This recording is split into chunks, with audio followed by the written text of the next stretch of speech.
তাহলে সরকার দলীয় যদি নির্বাচন হয় সেটা কখনোই একটি স্বাভাবিক নির্বাচন হতে পারে না।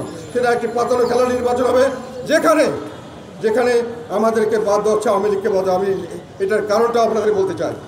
তারা আওয়ামী লীগের, আমি যেটা বললাম, থার্ড পার্টি হলো জাতীয় পার্টি, ইলেকশনের রেজাল্টের দিক দিয়ে ফোর্থ পার্টি হলো জামাত ইসলাম।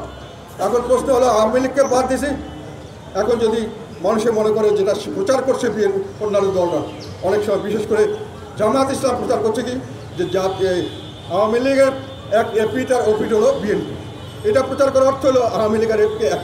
মানুষের প্রশ্ন হলো তাহলে থার্ড যদি কেউ থাকে তাকে আমরা চয়েস করতে পারি কিনা, সেখানে জামাতের কথা হলো থার্ড পার্টি হলো তারা। কিন্তু প্রশ্ন হলো জাতীয় পার্টি থাকলে তো তারা থার্ড পার্টি হতে পারবে না, অল্টারনেটিভ হওয়ার তো তাদের কোনো সুযোগ নাই এখানে। সেই কারণে জাতীয় পার্টিকে বাদ দিতে হবে।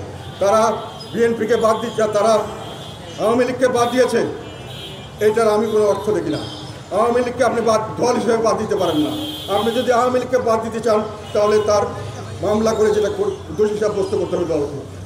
তার আগে আপনার যেটা লোক যারা খারাপ করেছে তাকে বাদ দিতে পারবে। দলকে কীভাবে বাদ দেওয়া যায় বিচার ছাড়া, একটু অ্যাডমিনিস্ট্রেটিভ অর্ডারে এগুলো করা হচ্ছে, এবং তার বিরুদ্ধে বললে আমাদেরকে নানান রকম ভয়ভীতি দেখানো হচ্ছে। আর একটা কথা হলো, আমরা এখন যেটা দেখছি সেখানে কোনো প্রেসের কোনো স্বাধীনতা নাই। প্রেসের মানুষ, আমি দুটো আর্টিকেল লিখেছিলাম, আমার দুটো আর্টিকেল ছাপতে কেউ সাহস করছেন না, তারা ভয় করছেন। তাহলে এই ভয়ভীতি, এবং আমরা যখনই কথা বলি, আমি কালকেই আমার নামে মামলা দেওয়া হচ্ছে, আমার এবং আমার বাড়ির বিভিন্ন লোককে মামলা দিয়ে বিভিন্নভাবে আটক করা হচ্ছে। আমাদের কোনো দোষ কোনোখানে তারা খুঁজে পায়নি, জায়ের জোরে নির্যাতন করা হচ্ছে, এবং সেখানে তাদের বিরুদ্ধে কথা বললে সেখানে মামলা দিয়ে নির্যাতন করা হচ্ছে। তাহলে নির্যাতন তো আমরা সবসময় ভোগ করেছি, আগেও ভোগ করেছি, এখনও ভোগ করছি। এই নির্বাচনে আমাদের এই নির্যাতনে আমরা কোনোদিন পিছুপা হই নাই। আমরা দেশের জনগণের পাশে আছি, দেশের জনগণের পাশে থাকবো ইনশাল্লাহ। ইনশাল্লাহ আমাদেরকে যতইভাবে যেভাবে চেষ্টা করা হোক, আমরা আমাদেরকে কোনো দোষ বের করতে পারবে না।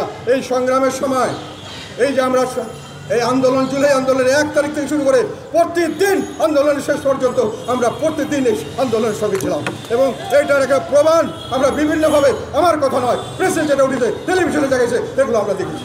যে আমাদেরকে কীভাবে বলেন, যারা বলেন তারা অনেক সময় আওয়ামী লীগের ছিলেন এবং আওয়ামী লীগের ছাত্রলীগের ছিলেন, তারাই ছিলেন ফ্যাসিস্ট। তারা এখন বলছে যে আমরা নাকি ফ্যাসিস্টের দৌড়, তারা ফ্যাসিস্ট, এবং তারা এক এক সময় এক এক রূপ নিচ্ছেন। তারা কোনো সময় ছাত্রলীগের হেলমেট পায়নি, কোনো সময় তারা সমন্বয়ক, কোনো সময় তারা জাতীয় ছাত্রশিবির, এনসিপি, যাই হোক, এই হলো আমাদের কথা। এখানে আমাদের কোনো রকম স্বাধীনতা নেই, নির্যাতন করা হচ্ছে, বিনা বিচারে আটক করে রাখা হচ্ছে, তাদেরকে কোনো জামিনের ব্যাপার হলেই জামিন দিলে আরেকটা মামলা দিয়ে আটক করা হচ্ছে। এইভাবে আমাদেরকে বিভিন্নভাবে হয়রানি করা হচ্ছে। এই জন্য আমি বলতে চাই একটি কথা, সেটা হলো আমরা বলতাম